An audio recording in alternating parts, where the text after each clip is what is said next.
Bonjour à tous et bienvenue dans ce nouveau format des Motivational Speakers.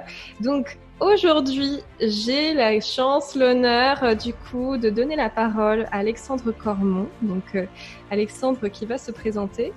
Donc peut-être que vous le connaissez pas actuellement, mais en tout cas c'est quelqu'un quand même de connu. J'ai vu que tu étais suivi par plus de 700 000 personnes quand même sur les réseaux, si c'est pas plus. Alors, Euh, 700 000 sur Facebook, ouais. sur Facebook, pardon. Donc voilà.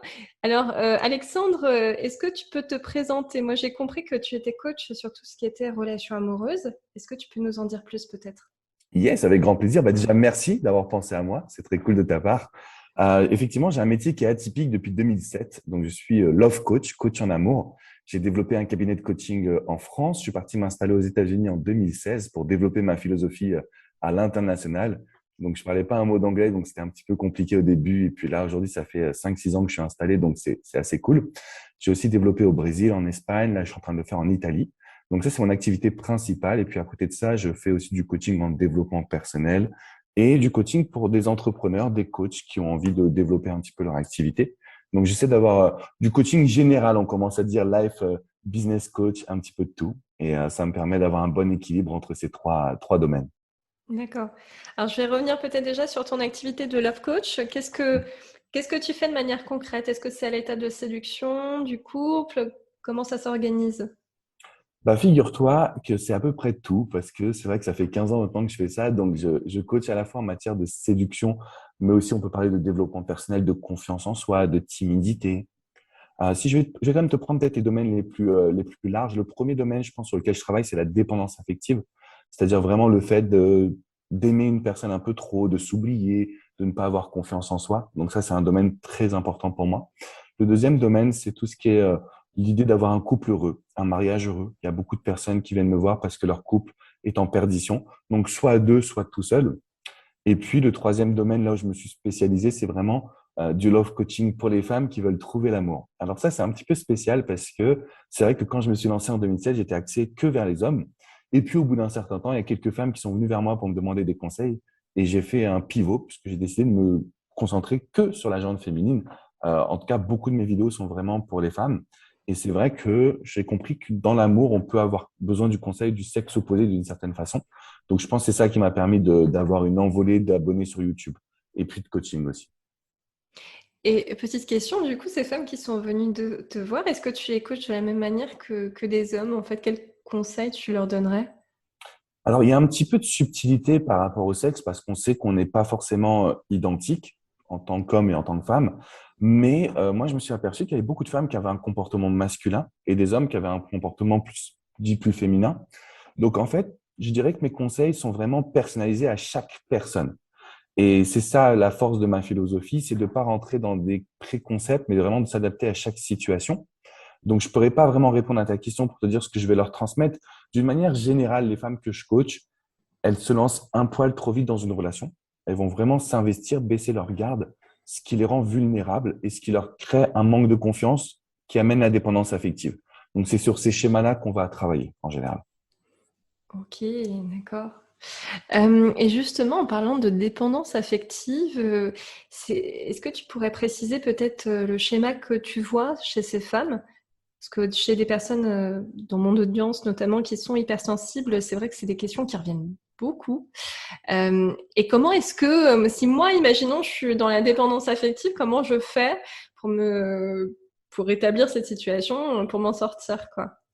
Ah, c'est une bonne question et c'est vrai que j'ai pas mal de personnes qui sont aussi hypersensibles au potentiel, qui vont venir vers moi pour me poser la question de la gestion des émotions, surtout en période de dépendance, et c'est pas facile d'y répondre. Donc, je dirais que le schéma habituel, c'est je rencontre une personne. Au début, je suis un peu sur mes gardes parce que j'ai été blessé en amour, parce que je sais qu'il faut que je prenne mon temps, je sais qu'il faut que je contrôle un petit peu mes émotions. Et puis, homme comme femme, il y a un moment donné où on baisse la garde d'une certaine façon, où on se lâche. On a juste envie d'être avec la personne, on a envie de passer du bon temps. Et puis, sans s'en rendre compte, on tombe dans une forme de dépendance affective. L'image que j'ai souvent, c'est bah, j'ai annulé mon cours de sport, j'ai annulé ma sortie avec les copines, parce que à ce moment-là, il ou elle voulait me voir. Donc, la dépendance affective, c'est quand notre monde commence à tourner autour d'une seule personne, que notre bonheur, voire même notre morale du moment, est conditionné par l'autre. Et c'est possible quand on a envie de bien s'investir, quand on a envie de créer une relation, quand on a envie de construire quelque chose. Ce qui se passe à ce moment-là, c'est qu'on se dit, il faut que je sois parfait. Il faut que je me donne à 200%. Alors qu'aujourd'hui, je pense que les relations sentimentales, pour qu'elles fonctionnent, il faut un équilibre de vie personnelle. Donc, pour te répondre, en tant qu'hypersensible, je pense qu'il y a beaucoup de pensées qui arrivent beaucoup plus à la minute qu'une personne peut-être, entre guillemets, lambda ou normale, je sais pas comment on pourrait appeler ça. Mais en tant qu'hypersensible, il y a beaucoup plus d'émotions qui arrivent, donc beaucoup plus de pensées, donc beaucoup plus de peur, et que derrière, nos actions sont aussi beaucoup plus tournées vers l'autre. L'idée, c'est de se recentrer sur soi via déjà en travaillant avec toi, en travaillant sur la compréhension de nos émotions. Moi, ce que je recommande très souvent, c'est la PNL, l'hypnose, pour aussi avoir une meilleure compréhension de nos schémas internes. Et puis après, les sessions classiques, ça va être le sport, la méditation, le yoga. Ce que je vais imposer aux personnes, c'est d'avoir un emploi du temps pour compartimentaliser leur vie aussi. Donc, il y a du temps pour le ou la chérie, il y a du temps pour la famille, il y a du temps pour les amis, il y a du temps pour soi. Ça, on le prend plus quand on est en couple et en dépendance affective. Le fait d'avoir de la conscience dans tout ça, en général, ça permet d'en sortir. Juste d'avoir un petit peu de conscience et de maîtrise et d'avoir un emploi du temps. Parce que la dépendance affective, c'est pas non plus une maladie. Il faut pas le voir comme quelque chose de toxique ou de négatif. C'est, voilà, tout le monde, en tout cas, moi, je suis passé par là.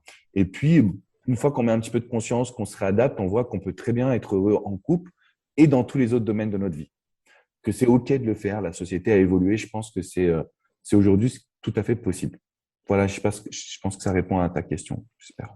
Et est-ce que derrière la dépendance affective, moi je m'aperçois que des fois, tu as aussi des manques, tu vois, les principales, je sais pas si tu as lu le livre très connu de Lise Bourbeau, Les 5 blessures de l'âme, tu sais. Et c'est vrai que Mhm. moi je repère souvent que derrière la dépendance affective, il y a quand même des fois des manques, des fois des blessures, en fait, peur du rejet, peur de l'abandon, etc., qui fait qu'on va s'accrocher en quelque sorte à l'autre aussi pour avoir davantage d'estime de soi également.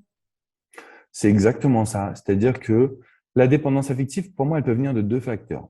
Le premier facteur, c'est ce que tu viens de transmettre, c'est-à-dire les blessures du passé, parce qu'on a tout simplement peur de les revivre et que notre cerveau il les a gardées en tête. J'appelle ça les cicatrices invisibles. On les voit pas, mais ça laisse des cicatrices. Et du coup, quand on est en couple, au début, ça va parce qu'on se contrôle, parce qu'on met de la conscience dessus. Puis au moment où on commence à s'attacher, bon, bah là, les peurs et les enjeux, forcément, commencent à grossir. Donc, c'est un peu plus difficile à contrôler. Et il y a un deuxième type, je pense que ça a été pour moi ma dépendance affective. J'ai pas vraiment eu de blessure du passé. J'ai eu des parents formidables, j'ai eu une vie géniale, beaucoup de conscience et de force grâce au sport aussi. Le basketball que je faisais, j'avais un préparateur mental dès l'âge de 11, 12 ans. Par contre, j'ai eu deux parents qui étaient tellement extraordinaires, qui m'ont tout donné. Et j'ai cette pression de la société qui dit que quand tu es en couple, il faut tout donner à l'autre parce que c'est comme ça que tu vas construire un couple fort, que quand je suis rentré dans mes premières relations, j'étais en dépendance dans l'envie de trop bien faire. Donc, pas forcément lié à une blessure, mais plutôt à une pression sociétale. Donc, ça, c'était ma dépendance affective à moi.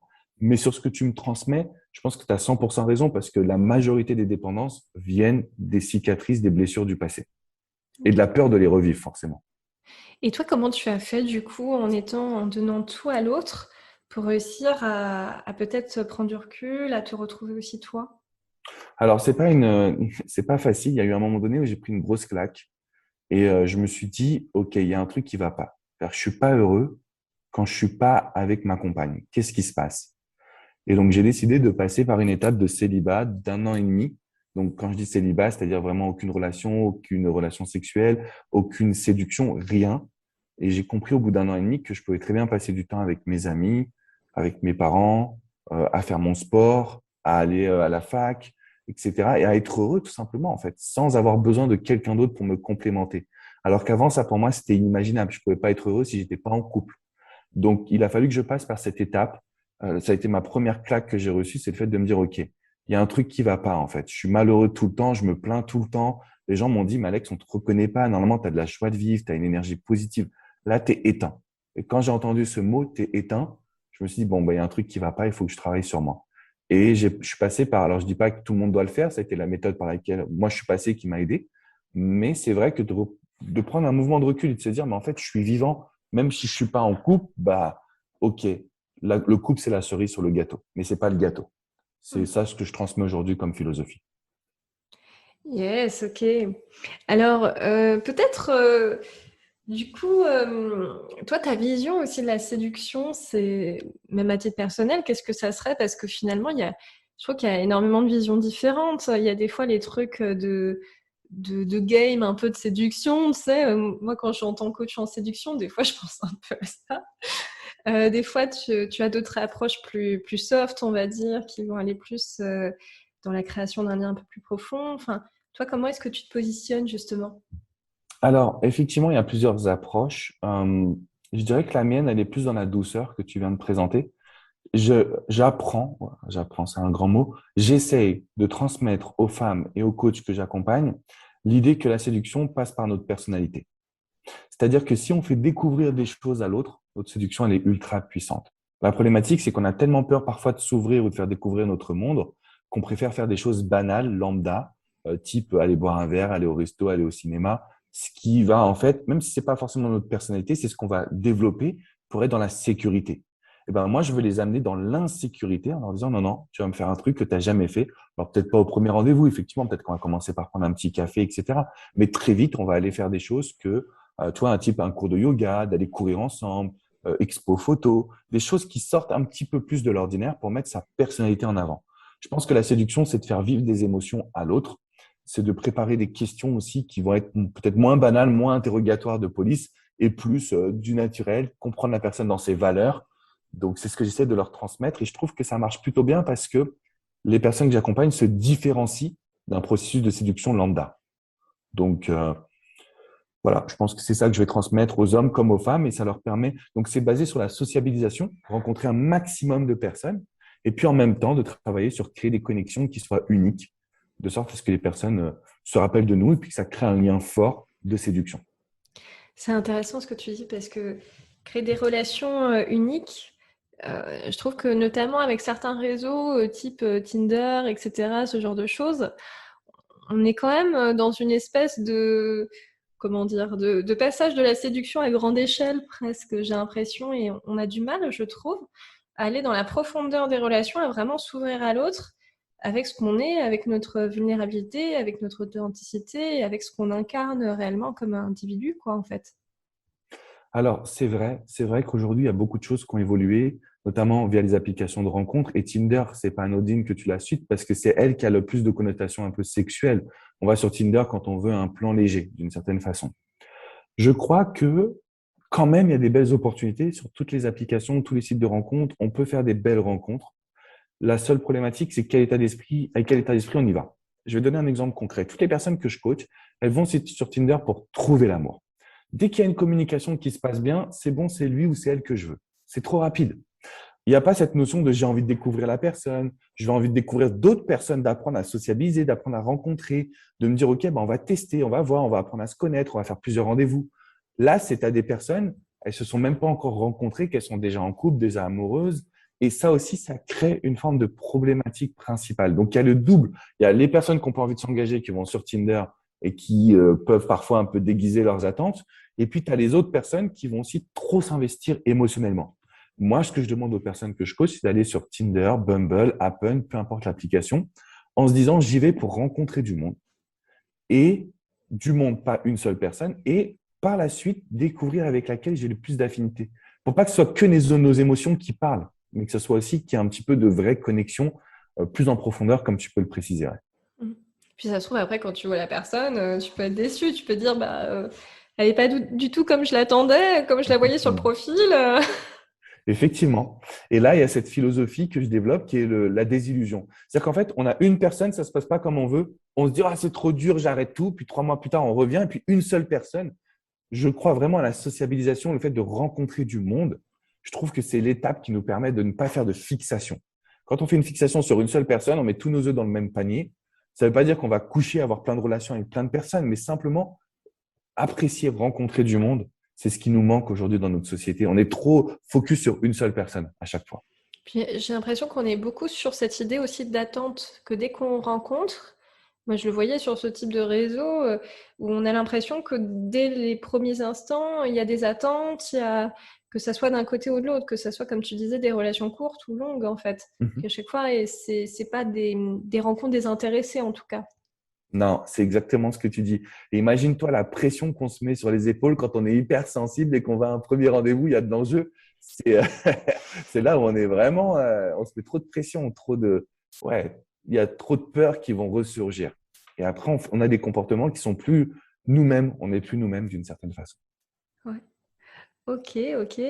Et juste pour savoir, c'est plus des hommes ou des femmes aujourd'hui qui viennent te voir?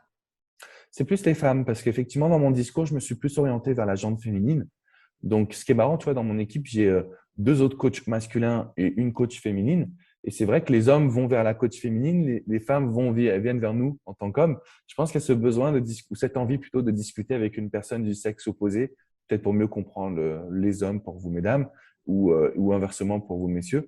Mais voilà, l'idée, c'est que moi, j'accompagne plus de femmes aujourd'hui quand même. Ok, ça marche. Alors, je voulais revenir parce que j'ai vu que tu travaillais aussi sur tout ce qui était entretien d'une relation, le fait de faire durer également une relation par la suite, parce que là, on a vu un petit peu la séduction, mais bon, après, il faut quand même de préférence que la relation a dure. C'est Pour, mieux. pour toi, ça serait quoi les clés justement si j'ai envie de faire durer ma relation? Bah, en fait, je pense que la première clé, c'est quand même de bien être centré sur soi.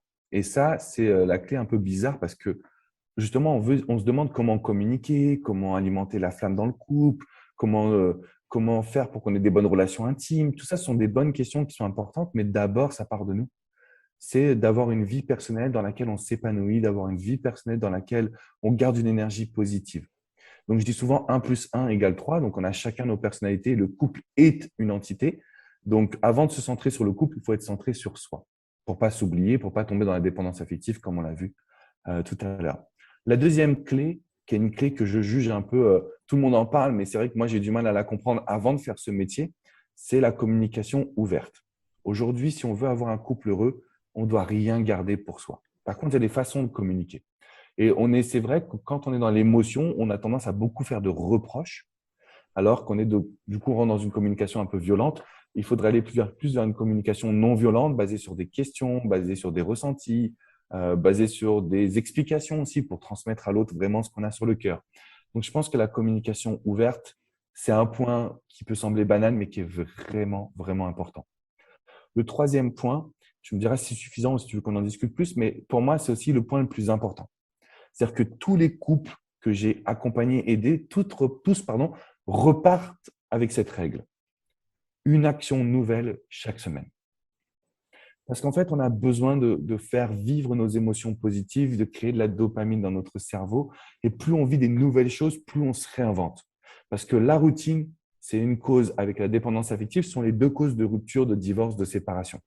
Donc, on a beaucoup parlé de dépendance. C'est pour ça que je dis, recentrez-vous sur vous pour ne pas être en dépendance. Et le deuxième point, c'est que si on fait une action nouvelle, ça peut être de cuisiner un petit plat à deux, ça peut être de faire une randonnée, ça peut être de se retrouver pour un massage, etc., etc., alors qu'on n'a jamais fait. Bon, au bout d'un moment, on a peut-être presque tout fait, mais juste de casser cette routine du quotidien, c'est le meilleur moyen d'alimenter un couple parce qu'on reste sur des émotions positives. Ok, ok, ok. Donc là, on a parlé de la relation en tant que telle. Donc, on va passer peut-être à la phase d'après, la rupture. Ça, c'est pas fun. Ça, c'est pas fun du tout. Mais voilà. Donc, a priori, si on t'a pris comme coach au moment de la relation, tout va bien. Il Imaginons, je fallait vais me te prendre voir. avant, effectivement. Voilà, fallait prendre avant. Imaginons, moi, aujourd'hui, par exemple, je viens de rompre. Justement, comment je fais, parce que c'est la phase qui est la plus dure aussi, pour faire le deuil d'une relation, surtout des fois des relations où justement qui étaient profondes, qui étaient intenses, on va dire. Alors, c'est la phase la plus compliquée. Et c'est pour ça que j'ai travaillé dessus, parce que vraiment, l'idée d'une rupture, ça a été prouvé d'ailleurs scientifiquement, c'est exactement comme le deuil d'une personne qu'on aime, qu'on vient de perdre. Donc, c'est des phases, je pense que c'est des phases les plus compliquées pour un être humain, et c'est là où aussi on a le plus de déclics. La première chose, c'est identifier est-ce que j'ai envie de retourner avec cette personne ou pas. Parce que parfois, il y a des ruptures qui sont bonnes, qui sont saines, la relation n'est pas totalement épanouissante. Même si on a des sentiments pour cette personne, si on n'est pas compatible, bah, il faut peut-être se poser la question de savoir est-ce qu'on a vraiment envie de retourner dans cette histoire et dans cette relation. Ce que bah, parfois, ce n'est pas forcément tout le temps le cas. Donc, c'est d'identifier est-ce que j'ai envie vraiment de repartir dans cette relation. Après, il y a trois choses qui vont expliquer la souffrance d'une post-rupture. La première, c'est, comme tu l'expliquais, la perte de nos projets. C'est-à-dire qu'en fait, on a des projets avec cette personne et si on se retrouve seul, bah, finalement, on ne sait plus où on va. Donc, c'est de redéfinir des projets personnels, des choses qu'on a vraiment envie de faire. Le deuxième élément, ce sont les habitudes du quotidien, parce qu'on aime bien recevoir nos petits textos du matin, savoir qu'on peut compter sur une personne, que si ça ne va pas, on peut l'appeler. Là, c'est délicat parce qu'on se retrouve, entre guillemets, seul. Pas vraiment. On a toujours des amis, une famille, il faut reconstruire ce cercle, reprendre du temps avec les personnes qui nous entourent, parce que même si on se remet ensemble avec l'autre personne, il faudra garder cet équilibre. Et le troisième point, c'est de se dire qu'on va devoir tirer un trait sur le passé. Souvent, ce que je vois, c'est qu'il y a des personnes qui ont énormément investi, qui se disent, mais non, mais c'est pas possible, j'ai pas fait tout ça pour rien. Bon, c'est jamais pour rien déjà, parce qu'on a investi dans une relation, c'est aussi pour soi. Mais c'est vrai qu'il faut se poser les bonnes questions par rapport au passé, se dire qu'il y a des raisons à une séparation, toujours. Qu'est-ce qui s'est passé? Qu'est-ce qu'on peut en tirer comme leçon? Et qu'est-ce qu'on ne refera plus jamais dans le futur, pardon. Une fois qu'on a la réponse à ces questions, on peut soit tenter la reconquête, soit se dire, OK, bah, je suis prêt à me reconstruire, ça va prendre un petit peu de temps, je suis OK avec ça. Il ne faut pas lutter contre nos émotions négatives, surtout post-rupture, et se dire, bon, bah, on va aller de l'avant. Mais je crois que le plus important, c'est de se recréer des projets, se redonner une vision d'avenir, parce que sinon, on va déprimer, déprimer, déprimer. Notre quotidien n'a plus la même saveur parce qu'on ne sait plus où on va. Et si on ne sait pas où on va, bah, c'est la déprime assurée. En général, c'est ce que je vois. Et d'un point de vue reconquête, le fait de prendre un petit peu de temps, généralement, on commence par une lettre manuscrite pour transmettre tout ce qu'on a compris, appris. C'est un peu ce que j'appelle la lettre d'électrochoc. C'est voilà, merci pour la claque que tu m'as mise. Voilà ce que j'ai fait de mon côté. Ça me ferait plaisir qu'on se reconnecte. Et après, bon, il y a plein de situations potentielles, mais on commence généralement par boum, arriver avec, c'est pas je t'aime, je veux te récupérer, donc c'est pas égocentrique, c'est waouh, voilà la claque que j'ai prise, voilà ce que j'ai compris, analysé, et puis maintenant je voulais te le transmettre. Ok. Est-ce que c'est une bonne chose après de se remettre avec son ex parce que c'est quand même, comment dire, si la relation a une fin, c'est qu'il y a peut-être des raisons, effectivement. Alors c'est une très bonne question, et souvent j'entends ça, mais Alex, c'est n'importe quoi, c'est comme ravaler son vomi, mais c'est débile. Euh, je suis pas totalement d'accord avec ça. Est-ce que tout le monde doit se remettre avec son ex? La réponse est non. Il y a des relations qui sont toxiques et ça m'arrive de dire à des coachés, non, tu ne devrais pas retourner dans ça. Là, c'est pas sain.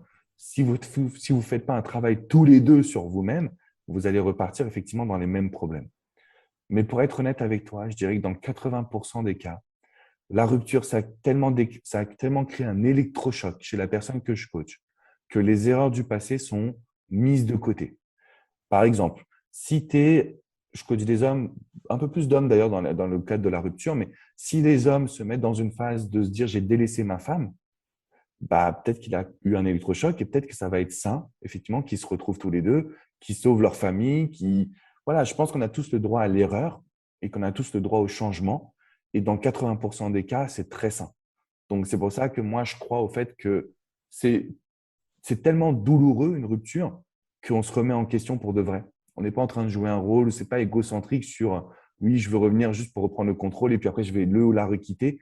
Il n'y a pas de ça. Pas dans ma philosophie, pas les personnes que je coach. Moi, c'est écoute, Alex, j'ai merdé, je ne me rendais pas compte que j'ai trop travaillé, je ne me rendais pas compte que j'ai délaissé ma femme ou mon homme, je ne me rendais pas compte que j'étais en dépendance. Je ne me rendais pas compte qu'après 30 ans de mariage, il fallait alimenter la petite flamme et qu'on n'avait plus de relations sexuelles depuis des années. Voilà, ce genre de choses, c'est ce que je vois au quotidien. Et je pense que c'est sain de se remettre avec la personne qu'on aime. Si on a changé, qu'on devient la meilleure version de soi-même. C'est le challenge. Ok. Et moi, je voulais savoir à partir de quand est-ce qu'une relation va être dysfonctionnelle, c'est-à-dire effectivement elle marche pas trop bien, mais voilà. Et à partir de quand vraiment c'est une relation qui devient toxique, où vraiment faut partir et pas regarder en arrière, quoi. Je pense que ça, c'est vraiment des réponses personnelles parce que c'est à nous de définir ce qui est bien, ce qui est mal. Basé sur mon expérience, je te dirais une relation est dysfonctionnelle quand on n'est pas forcément compatible. C'est-à-dire qu'on a des attentes différentes, des profils différents, qu'on fait des efforts mais que ça ne fonctionne pas vraiment. Et elle devient toxique quand on est dans une relation à sens unique. Tu as une personne qui se bat et l'autre qui prend. Tu as une personne qui se bat et l'autre qui culpabilise, enfin, qui fait culpabiliser en disant oui, mais regarde, c'est toujours pareil avec toi.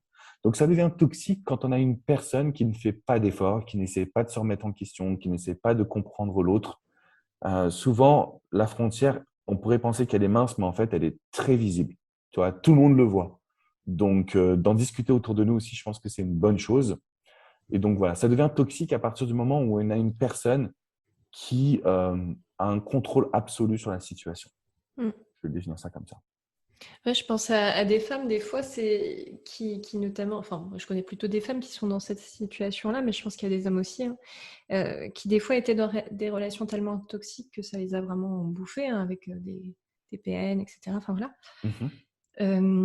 Et moi, ce que j'ai remarqué, c'est qu'il y a une espèce aussi de presque de syndrome de Stockholm, finalement, où c'est très dur aussi d'en sortir parce que presque, finalement, elles en viennent à excuser leur bourreau, hein, c'est presque ça, et puis à presque des fois se remettre avec, et c'est très compliqué finalement, des fois c'est très fin à faire. C'est extrêmement fin parce que elles ont aussi le filtre. C'est-à-dire qu'elles ont des sentiments, elles ont beaucoup investi, elles vont réfléchir à des bons moments. Ce que je dis toujours, c'est que le PN ou la relation toxique, elle n'est pas à 100% toxique. Au début, c'est génial. À certains moments, c'est super. Et à très rares moments, c'est super. Et à beaucoup plus de temps, c'est catastrophique. Mais les personnes qui sont projetées dans la situation regardent les bons moments. Oui, mais il y a 3 semaines, il m'a quand même offert des fleurs. Donc, ça va. Et cette problématique fait qu'elles sont projetées dedans, elles ont du mal à en sortir. Elles ont du mal à voir tous les outils de manipulation qui sont aussi utilisés. Donc, la frontière est assez mince, mais si elles font appel à un professionnel, comme un psychologue, un coach, elles peuvent très vite aussi se rendre compte qu'il y a quelque chose qui ne va pas et que le bonheur n'est pas partiel. Le bonheur, il doit être entier, surtout dans une relation sentimentale. Ok. Alors je vais te poser juste une dernière question par Oui. rapport notamment à ta philosophie de vie. Est-ce que pour toi déjà tu les appliques ces conseils-là? Comment ça se passe pour toi justement? Bah écoute, j'essaye quand même de les appliquer. Je trouve que c'est important d'appliquer ce qu'on dit d'une certaine façon. Donc pour te répondre, en fait, oui, j'applique ces étapes-là. Je pense que j'incarne vraiment ma philosophie, mon message. Dire que je suis parfait, la réponse est non, comme dans tous les couples. Ma femme, en plus, est love coach aussi aux États-Unis. Donc du coup, on fait tous les deux ce métier. Et oui, ça nous arrive d'avoir des disputes comme tous les êtres humains. Ça nous arrive parfois d'avoir des mots qui vont dépasser nos pensées. Mais c'est vrai que c'est assez limité. Je pense qu'on est quand même beaucoup centré, plus que sur la philosophie du love, c'est le développement personnel, c'est de devenir la meilleure version de soi-même. Donc, pour te répondre, voilà, ça n'a pas été facile pour moi, la communication ouverte, mais pas que dans mon couple, hein, avec les personnes avec qui je collabore, avec ma mère, avec mon frère, avec les gens qui m'entourent, mes potes. J'essaie d'être à 100% authentique et ça a été un gros, gros, gros challenge pour moi. Donc, je prends conscience que quand on en parle, ça peut être, comment dire, ça peut être facile à comprendre mais difficile à appliquer parce que du coup, c'est comme ça que moi je le ressens. Mais je trouve que c'est quelque chose qui donne vraiment du sens à notre vie. En tout cas, moi, ça m'a beaucoup aidé dans mes relations sentimentales, dans mes relations personnelles et professionnelles aussi. Donc, ouais, j'essaie d'appliquer vraiment ce que je transmets parce que à la fois pour moi et pour les personnes que je coach, je vois des transformations. Donc ça, c'est un petit message qui est important, je pense, surtout pour les personnes qui sont hypersensibles. J'ai l'impression que toujours, elles viennent vers moi, elles me disent, oui, mais moi, je suis hypersensible, comme si c'était une maladie, comme si elles avaient un problème gravissime, euh, incurable. Ok, vous êtes hypersensible, mais ça ne veut pas dire qu'il n'y a pas de solution. Ce sera peut-être un peu plus long que pour des personnes, entre guillemets, lambda ou qui ne sont pas hypersensibles, mais c'est pas soit c'est une cause d'excuse parfois, soit c'est, mais j'y arriverai jamais, alors que pas du tout. Je pense qu'on peut très bien vivre ces émotions, qu'on soit hypersensible ou pas. Aujourd'hui, il y a des solutions, elles existent. Il faut les travailler, les pratiquer. Par contre, c'est un travail de tous les jours. Voilà, moi, ça fait 15 ans que je fais ça. Je fais encore des erreurs. Il faut savoir faire face à ces erreurs et se dire, OK, bah, je vais évoluer, je vais changer. C'est comme ça que je perçois les choses. Puis peut-être, moi je sais que le fait d'être hypersensible, j'en suis fière parce que ça me permet d'établir des connexions aussi qui vont être beaucoup plus profondes, qui vont être beaucoup plus, comment dire? Ouais, des vraies connexions émotionnelles qui sont juste incroyables en fait. Donc Ah, c'est une c'est force ce que aussi. je vois. C'est ce que je vois. Alors moi, je pense pas être hypersensible. Je pense avoir une grande sensibilité, mais pas forcément hypersensible. Mais je vois avec les personnes qui sont hypersensibles, j'ai des flashs avec des amis, la connexion qu'on a, mais elle est hyper profonde. Le mot que tu as employé est profond, c'est hypersensibilité égale profondeur. Et ça, c'est un énorme atout. Alors, c'est sûr que quand ça va pas, bah, vous avez beaucoup plus d'empathie, donc forcément, vous ressentez les émotions aussi plus fortement. Mais quand ça va bien et la relation que vous créez avec les personnes générales, je trouve que c'est des relations qui sont ultra profondes. Et ça, Et en tout cas, moi, je vois que les relations sociales, c'est ce qui me permet d'avoir le plus de bien-être et de bonheur. Donc, en étant hypersensible, en ayant des relations profondes, bah, c'est un accès au bonheur qui est juste hyper puissant, en fait. C'est trop beau. Yes. Top. Alors, où est-ce qu'on peut te retrouver, Alexandre, pour les personnes qui seraient intéressées par tes services, justement? Comment est-ce qu'elles font pour te connaître et pour prendre rendez-vous avec toi ou je sais pas? Bah, écoute, c'est super sympa de me proposer ça. Moi, c'est très, très simple. Tout est sur mon nom, Alexandre Cormon. Donc, vous pouvez me retrouver sur YouTube, sur Facebook, sur Instagram. Mon site internet, c'est alexandrecormon.com. Donc, voilà, j'essaie de publier. Moi, je suis beaucoup sur la vidéo. Et puis, ah si, je vais peut-être glisser un petit podcast écrit à légende qui est plus petit que le tien, du coup, Laura, mais je me développe petit à petit. Donc, Yes. écritealégende.com, c'est un projet de développement personnel sur lequel j'essaie d'apporter un petit peu de motivation et de boost. Donc, voilà, ça aussi, c'est possible. Top. Bah, je te remercie énormément, Alexandre, pour ce podcast. Et franchement, Merci. c'était un vrai plaisir de t'avoir ici à l'antenne, enfin, sur le podcast, quoi. Merci à Voilà. toi, ça m'a beaucoup touché d'avoir ton invitation. Ça me fait très plaisir de participer à ce beau projet. Bah, Ça je me te touche. remercie beaucoup. Merci à tous également de nous avoir écoutés. Et je vous dis à très bientôt pour un nouvel épisode des Motivational Speakers. Au revoir.